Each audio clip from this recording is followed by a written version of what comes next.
नमस्ते students, welcome to the BDM education hub. मैं हूं सचिन और आज हम शुरू करने जा रहे हैं rise in nationalism in Europe का पार्ट 6। और आज हम पढ़ेंगे कि इटली का यूनिफिकेशन कैसे हुआ। लास्ट टॉपिक में हमने कवर किया था कि जर्मनी कैसे एक यूनिफिकेशन नेशन बना, कैसे एक नेशन स्टेट बना। और आज हम शुरू करने जा रहे हैं इटली यूनिफाइड कैसे हुआ। तो आइए शुरू करते हैं। ध्यान से देखना, बहुत इंपॉर्टेंट क्वेश्चन है और सारे डाउट आज मैं क्लियर कर दूंगा। सबसे पहले टॉपिक हम क्लियर करेंगे कि इटली बिफोर यूनिफिकेशन, यूनिफिकेशन से पहले इटली कैसा था। सबसे पहले हम इटली की सिचुएशन समझते हैं। तो लास्ट टॉपिक में मैंने बताया था कि जर्मनी जब हम पढ़ रहे थे तो जर्मनी 200 इंडिपेंडेंट नेशन में डिवाइड था। तो इतने सारे नेशन को एक साथ लाना बहुत कठिन काम था। अब सिंपल सी बात यह है कि 1850 में इटली एक सिंगल कंट्री नहीं था, not a single country. Single नहीं था इटली। सिंगल नहीं था तो क्या था? सिंगल नहीं था तो सेवन स्टेट्स में डिवाइड था। ठीक है, इटली कितने स्टेट में डिवाइड था? 7, यानी इटली के 7 टुकड़े हो रखे थे, सभी पे अलग अलग रूलर्स राज कर रहे थे। अब समझने वाली बात यह है कि इन सारे रूलर्स में से सबसे पावरफुल, मोस्ट पावरफुल जो किंग है, पावरफुल जो किंग है उसका नाम है, बहुत ध्यान से सुन लेना, किंग का नाम है विक्टर इमोल। ठीक है, किंग विक्टर इमोल सेकंड। और जो जिस स्टेट में वो राज करते थे उसका नाम था सर, उस स्टेट का नाम है सरदानिया पिगमोंट। इतनी चीज समझ में आई? फिर से देखो, एक सिंगल स्टेट में नहीं था इटली, 7 अलग अलग स्टेट में था। सबसे पावरफुल स्टेट था सरदानिया पिगमोंट जिसके किंग थे विक्टर एमोल सेकंड। इतनी चीज समझ में आई? अब आगे, जैसे मैंने जर्मनी में बताया था कि वहां पर कल्चर से सेम था, लैंग्वेज सेम थी, बहुत सारी चीजें सेम थी, लेकिन पॉलिटिकल जो चीजें थी वो अलग अलग थी। ऐसे ही यहाँ पर भी बाकी सब चीजें सेम थी लेकिन पॉलिटिकल डिफरेंसेस थे। कौन से डिफरेंसेस थे? Political differences. ठीक है, पर इटली को प्रॉब्लम क्या हो रही थी? इटली को एक ही प्रॉब्लम हो रही थी कि यहाँ पर एक फॉरेन कंट्री थी जिसका नाम था ऑस्ट्रिया, और ऑस्ट्रिया का यहाँ भी राज था। ऑस्ट्रिया क्या कर रही थी? इसके ऊपर राज कर रही थी। जहाँ के लोगों को प्रॉब्लम थी, वो चाहते थे कि इटली यूनिफाई हो और क्या मिले उसको? आजादी मिले। ठीक है, तो ये इतनी चीजें उन्होंने की। अब आगे देखते हैं। अब स्टूडेंट्स, एक इंपॉर्टेंट क्वेश्चन ये निकल आता है कि why did Italy want unification? Italy को यूनिफिकेशन क्यों चाहिए? तो स्टूडेंट, इटली को यूनिटी की जरूरत इसलिए थी, तो ध्यान से देखना, सबसे पहला पॉइंट आएगा, जो फॉरेन रूलर्स थे उनसे फ्रीडम मिले। क्या चाहिए उनको? फ्रीडम।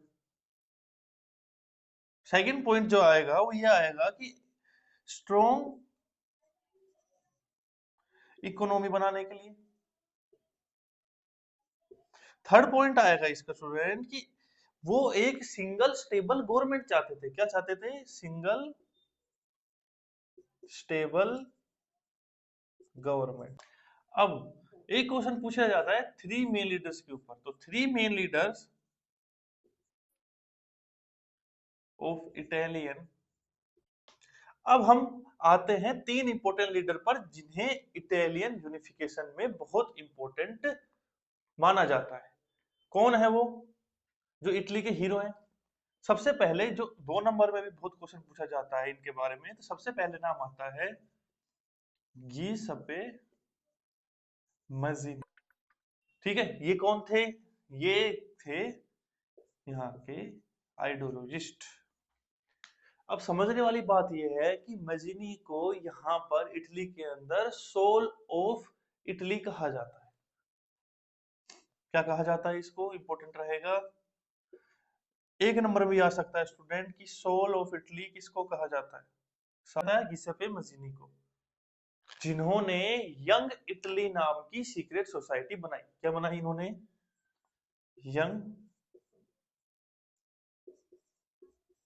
इटली। क्या है ये? एक सीक्रेट सोसाइटी। मजेली का एम था इटली को रिपब्लिक बनाना। क्या एम था उसका? इटली को रिपब्लिक बनाना। ठीक है। और उन्होंने कैसे किया ये? उन्होंने यूथ को इंस्पायर किया और जो अपने जो आइडियाज थे नेशनलिज्म के उनको फैलाया, लोगों तक पहुंचाया। जितना ज्यादा स्प्रेड होगी चीजें उतना जितना ज्यादा फैलेगी उतना ज्यादा लोग उसका साथ देंगे, तो इसने ये काम किया। तो ये समझ में आया किसी पे मजीनी के बारे में? ठीक है। अब दूसरे आदमी के बारे में पढ़। इसको ब्रेन का दर्जा मिला, द ब्रेन। अब ये कौन थे? ये भाई पीएम थे। किसके? मैंने बताया था इटली में सबसे पावरफुल देश कौन सा था जो जब 7 में डिवाइडेड था, तो सरदानिया पिगमोंट के पीएम थे। इतना चीज। अब इसको क्या कहा जाता है? The brain of Italy. इसको क्या बोला जाता है? The brain of Italy. याद रखना, ब्रेन ऑफ इटली किसको कहा जाता है? सरदानिया पिगमेंट के पीएम को, जिसका नाम है कोट कैमिलियो द कैवो। याद रखना। ठीक है। सोल ऑफ इटली किसको कहा जाता है? गिसपे मजीनी को। इतनी चीज समझ में आई? इन्होंने क्या किया? इन्होंने यहाँ इटली के इकोनॉमिक, आर्मी एंड ट्रांसपोर्ट को मॉडर्नाइज किया। बहुत इंपॉर्टेंट रोल रहेगा इनका। और सबसे इंपॉर्टेंट, उन्होंने डिप्लोमेसी के जरिए फ्रांस को अपना एलाय बनाया, अपना दोस्त बनाया। ठीक है। दोस्त बना लिया, जिससे क्या हो गया? ऑस्ट्रिया वीक पड़ गया, ऑस्ट्रिया की पावर कम हो गई। और ऑस्ट्रिया की पावर कम हो जाएगी तो ये इसको हरा देंगे। तो ये इसने पूरा दिमाग लगाया, इसलिए इसको क्या बोला जाता है? ब्रेन बोला जाता है इटली की यूनिफिकेशन के में। तीसरी समझ में आई? चलो तीसरे आदमी के बारे में पढ़ते हैं। अब हम पढ़ेंगे गियुसेप्पे।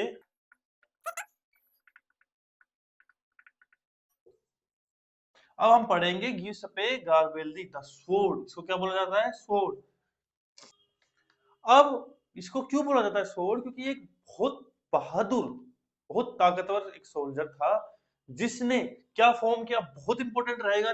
सीधा आपके स्क्रीन पे ध्यान से देख लेना। इन्होंने क्या फॉर्म किया था? इन्होंने बनाई थी, क्या बनाई थी इन्होंने? इन्होंने बनाई थी रेड शर्ट आर्मी। ठीक है। ये आर्मी बनाई और इन्होंने क्या किया? इन्होंने कनकरर किया। किसको कनकरर किया? बहुत ध्यान से देखना। इन्होंने कनकरर किया सेली और नेपल्स को। इन दोनों को कनकरर किया। अब जो इसको महान बनाती है ना, उसको महान ये बनाती है कि नेकी कर दरिया में डाल। मतलब कि इन्होंने कनकरर किया साउथ को, पूरे साउथ इटली को। ये चाहता तो वहां का किंग बन सकता था, बन सकता था, क्योंकि भाई इसने पूरा हराया, वहां पर राज कर सकता था, लेकिन इसने ऐसा नहीं किया। ये चाहता था, क्या चाहता था? कि इटली का यूनिफिकेशन हो। इसलिए इसने क्या किया? इस दोनों को, जो इसने जीता उसको ले जाके अपने राजा को समर्पित कर दिया, दे दिया। यानी किसको दे दिया? वहां के राजा कौन थे? विक्टर एमोल सेकंड को ले जाके दे दिया। इतनी चीज समझ में आई? और इसके इस एक्ट की वजह से इटली यूनिफिकेशन ऑलमोस्ट कंप्लीट हो गया था। ठीक है। आगे देखते हैं। स्टेप फर्स्ट में सबसे पहले कैवियोर ने स्ट्रेंथ किया। किसको स्ट्रेंथ किया? सरदानिया पिगमोन, यानी पूरे पूरे नेशन को उसने उसकी स्ट्रेंथ बनाई। कैसे स्ट्रेंथ बढ़ाई उसको ध्यान से देखना। उसने, मैंने बताया था, मॉडर्न किया। क्या क्या मॉडर्न किया उसने? रेलवेज वगैरह कर दिए, ट्रांसपोर्ट का सिस्टम बहुत अच्छा कर दिया, इंडस्ट्रीज को बढ़ा दिया। ठीक है। इकोनॉमिक ग्रोथ करवा दी, आर्मी को स्ट्रॉन्ग कर दिया। आर्मी को क्या कर दिया? स्ट्रॉन्ग कर दिया, जिससे हर कोई उससे क्या करने लगे? डरने लगे। तो ये तो क्या था? First step. सेकंड स्टेप में क्या हुआ? स्टूडेंट ध्यान से देखना। सेकंड स्टेप में उन्होंने वॉर लड़ी। किसके अगेंस्ट वॉर लड़ी? ऑस्ट्रिया के खिलाफ खिलाफ वॉर लड़ी। कब हुई वॉर? 1859 के अंदर। इस वॉर में कैवियोर प्लस फ्रांस ने मिलकर किसको हराया? ऑस्ट्रिया को हराया। स्टेप थर्ड में गारबेल्दी ने साउथ को पूरा जीत लिया, कंकरर किया। और कब किया? 1860 के अंदर, 1860 के अंदर। अब आगे फाइनली 1861 के अंदर इटली एक नेशन स्टेट बन जाता है। क्या बन जाता है? Nation state. ठीक है। विक्टर एमएल सेकंड यहाँ के क्या बन जाते हैं 1861 में? मोल सेकंड यहाँ के क्या बन जाते हैं, किंग बन जाते हैं। किसके, यूनिफाइड इटली के किंग बन जाते हैं।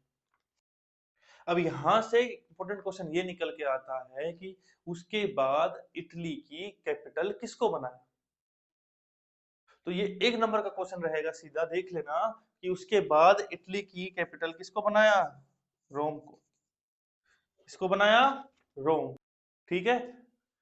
क्वेश्चन ये आ सकता है कि इटली यूनिफिकेशन इंपॉर्टेंट क्यों है, क्यों वो चाहते थे। मैंने ये पहले भी बताया था, इटली यूनिफिकेशन के बाद एक स्ट्रॉन्ग इकोनॉमी देश बन गया, उसकी गवर्नमेंट सेंट्रलाइज हो गई, नेशन स्टेट बन गया, लोगों को आइडेंटिटीज मिल गई, और यूरोप का एक इंपॉर्टेंट देश, कंट्री बन गया। तो आज हमने पूरा पढ़ा कि इटली यूनिफाइड कैसे हुआ। तो स्टूडेंट्स, नेक्स्ट वीडियो में हम पढ़ेंगे the strange case of Britain. तो जिन्होंने भी अभी तक वीडियो को लाइक नहीं किया, प्लीज लाइक कर देना, सब्सक्राइब जरूर कर देना, और अपने दोस्तों को जरूर शेयर करें। वीडियो पसंद आए तो प्लीज शेयर जरूर करना, ताकि ज्यादा से ज्यादा लोग इसको देख पाए। पार्ट 6 था ये, पार्ट 7 कल आ जाएगा। अब सभी देख लेना उसको और अच्छे से पढ़ाई कर लो, एग्जाम आ रहे हैं। ठीक है, मिलते हैं नेक्स्ट वीडियो में, तब के लिए बाय बाय।